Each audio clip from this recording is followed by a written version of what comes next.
Hey everyone, how's it going? So for today's video, I have part 2 of the glitched Magikarp run, but I've made some really big changes to it. Most of it doesn't affect the last video, but a big change is the rival name, which I probably is displaying on your screen right now, thanks to the power of editing after the fact. But yeah, a big change, well not a big change, but an important change is the route we go in brocking through walls.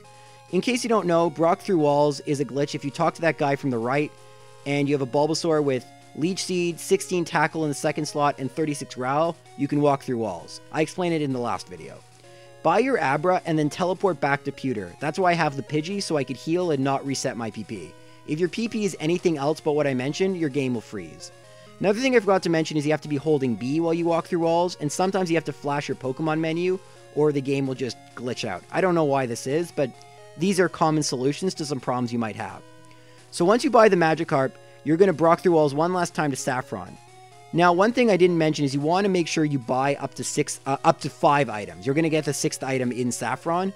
And so the items in Pewter or Viridian are pretty cheap. So at some point, make sure you've bought some items. You really probably only need to buy 2 because you can find others along the way, like potions and antidote. Talk to Mr. Psychic and get TM29. Make sure this is your 6th item. You don't want any more items. It makes it a little more complicated. Next, we're going to set up a trainer fly, which I explained in the last video. But basically, we're going to trick the game into thinking that we're in a trainer encounter where we're not. And we somehow, by battling another trainer, encounter Mistingno. It's kind of crazy. Save in case you make a mistake, like I actually did on that last take, if you noticed. And before you do the trainer fly a second time, toss 2 TM29. So we're actually doing trainer and fly twice. And we're not duplicating rare candies like in the last video. We're duplicating TM29s. After you encounter Mistingno for the second time, move TM29s with your 3rd item, which in my case are potions. This is pretty important, so don't forget to do this. Then run away, and we're going to head to Celadon. Now, why we're doing all this will become clear in, I'd like to say, 2.5 minutes. But before we start really just breaking this game, we have to first withdraw Magikarp, and we have to do a little bit of shopping. So, shopping is a little bit optional, but one thing I should mention is it's really important to keep track of how many items you're going to have after your TM29. And you'll see why in just a second, because TM29 is going to start doing something a little weird. So if you want like super potions which can help you out, here you are. Now you don't have a lot of money. I'll rectify that in just a second, but I'm going to be doing that on the 5th floor. So the 5th floor is where you get your essential items, and those are going to be the X items and some vitamins. So sell your Paralysis Heal, that'll duplicate TM29s, and sell all but one of the first stack. This gives you a ton of money. Pretty cool how it duplicates like that, but we're going to be doing a lot more duplication before this run is over. So I bought some X Specials and X Speed, but I didn't end up using the X Speed. It doesn't really matter. And then buy 10 of each of the vitamins. This will help your Magikarp be, well, just better overall. I mean, Magikarp kind of sucks. Giving it some more EVs or Stat XP helps out. So I should start explaining what we're about to do and why we needed 255 of the TM29s. We're not actually going to be teaching Psychic to Magikarp. 255 actually corresponds to the cancel button, and by tossing items in a certain way, we're actually going to move the cancel button up so high that the game thinks we have -1 items, which is going to make the game go absolutely nuts. But before we do that, just feed the vitamins to your Magikarp, make it nice and strong, and then we're going to start glitching the heck out of this game. So what we're going to be doing is we're going to be tossing our first 2 items one time, and that's going to duplicate that TM29 stack in our number 3 slot. So you see it duplicating now up to 3 times. That top slot you want to drop for every item, all of it of course, for every item you have. So in my case, it's 5. You'll know you made a mistake, so you might want to save before if when you hit it, it works like the cancel button.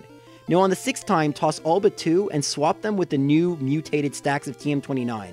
Once you have TM29 0, and if you've done it right, you can scroll way past the cancel button and see all sorts of weird items. Most of them you don't want to touch, but luckily you can touch the rare candy.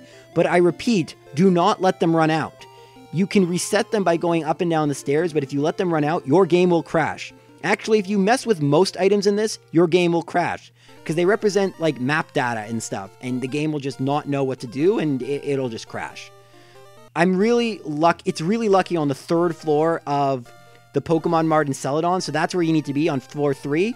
You have access to rare candies. Next, we're going to be doing some more menuing. So toss 1 TM29 and move it to the bottom of your inventory. Next, move an item right above it that you don't care about, like the Pokeballs. You have to be able to toss them. And then toss all of them, which will duplicate the TM29 stack once again. Now, you're going to want to toss this 8 times.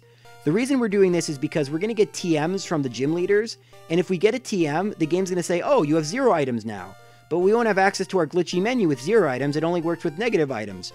So by doing this 8 times, it ensures that no matter, what TM we get from the gym leader, the game will still think we have negative items, and this will ensure that we get to use the glitchy menu.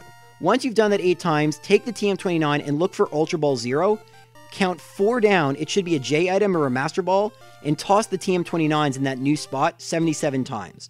What this is doing is manipulating our map exit data to send us to Saffron City Gym. Why Saffron? It's just easier to do it this way. It's a little technical to explain why, but it's useful. Next, I'm going to take one of these 3 cancel buttons and move them into my main menu. You don't want to hit these during battle, but these are going to come into play in a few minutes. So for Sabrina, the code to get to her quickly is left, down, left, left, and obviously the opposite to get back. And Sabrina is, in my opinion, the hardest fight in the entire game. Her Kadabra, which is awesome, by the way, because Kadabra is awesome. In the regular game, it's not too terrible, but in this run, it can just completely destroy your Magikarp. It can confuse you, lower your special, and you're going to need to buff up your attack because Venomoth and Alakazam are no cinches. So I would recommend using 3 X attacks if you can. Of course, I got a crit, but I get lucky with a disable and a recover in that opposite order. Thankfully, because I've been able to use 3 X attacks, I actually can KO everything in one hit if I don't get a crit. So in Gen 1, crits ignore your stat boosts, so I'm actually doing less damage than I would if I just didn't get a crit. Pretty unlucky, but thankfully I outspeed, so this is a pretty decent Magikarp, and I'm able to defeat Sabrina. This is a really tough battle, so you might want to buy some potions, but they're only super potions, so they don't really help you here. They'll more help you with Koga. Don't forget, if you buy super potions, you're going to have to toss that, like the first time you toss TM29, you'd have to do it 6 times, not 5. Otherwise, you won't have negative items. So go the reverse of last time, which would be right, right, up, right, and then stand on this leftmost tile by the door. If you stand on the rightmost, it'll just change from a J item to a Master Ball. It really doesn't matter. Look for Ultra Ball 0, and once again count 4, and this time we're going to toss 4. This is going to let us heal at a Pokemon Center, and why not use the one by the Elite Four? It's as good as any.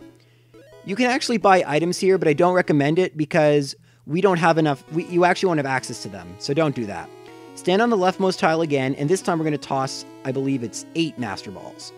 So once we've tossed the 8 Master Balls, exit the door and you're in Cinnabar Gym. So manipulating map data is not the only crazy glitch we're going to do, and I actually could have used that glitch to avoid answering these really bad trivia questions. Like, Caterpie does not evolve into Butterfree. I'm not absolutely correct. That's wrong. You have to hit yes. It always messed me up as a kid because Caterpie evolves into Metapod.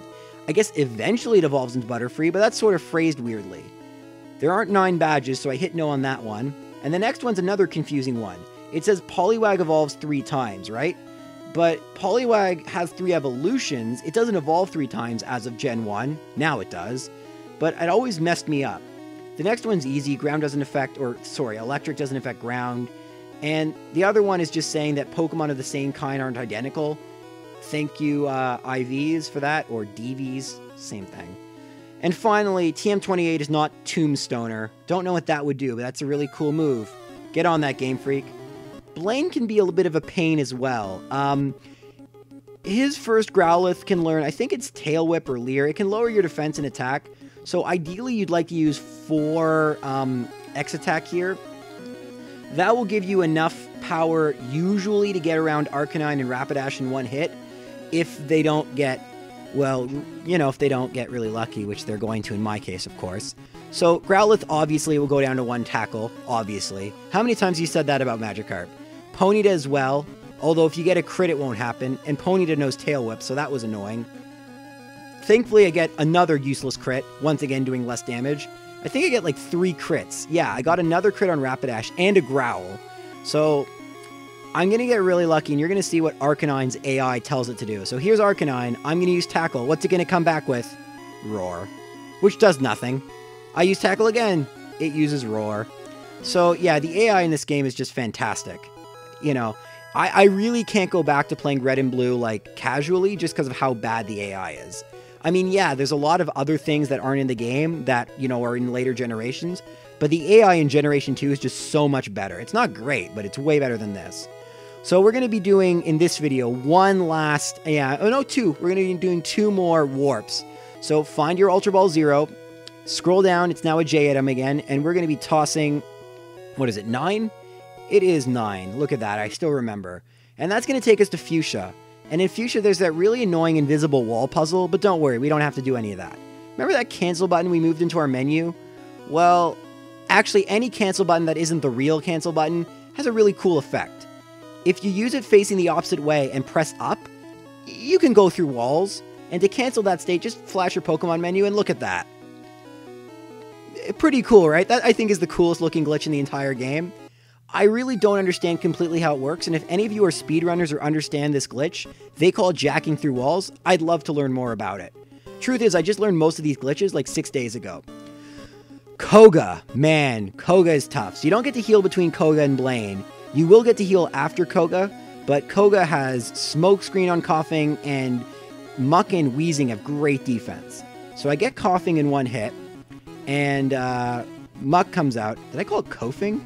I don't know. If I did, that's a pretty funny error. I'm just going to leave that in if I did. Muck uses Poison Gas, so that's just fantastic. I'm going to get another Coughing, and I go for a Tackle, and of course it lives on, like, what? 1 health? I don't even know. 2 hits, so another round of Poison for me, and finally Wheezing comes out. So of course I miss with my Tackle. It wouldn't have killed in 1 hit. But look at this. It goes with an X attack, and then self-destruct. I'm honestly speechless. But now I have to make it back to the door and into the Pokemon Center in like 12 steps or I'm going to faint. So yeah, that's not stressful at all. And by the way, steps still count in the glitchy cancel state. So use cancel, go down. Once you're down and you can't move anymore, cancel out of it. Be very careful if you're on 3 health and are poisoned like me. Be careful. I'm on 2 health now. All right.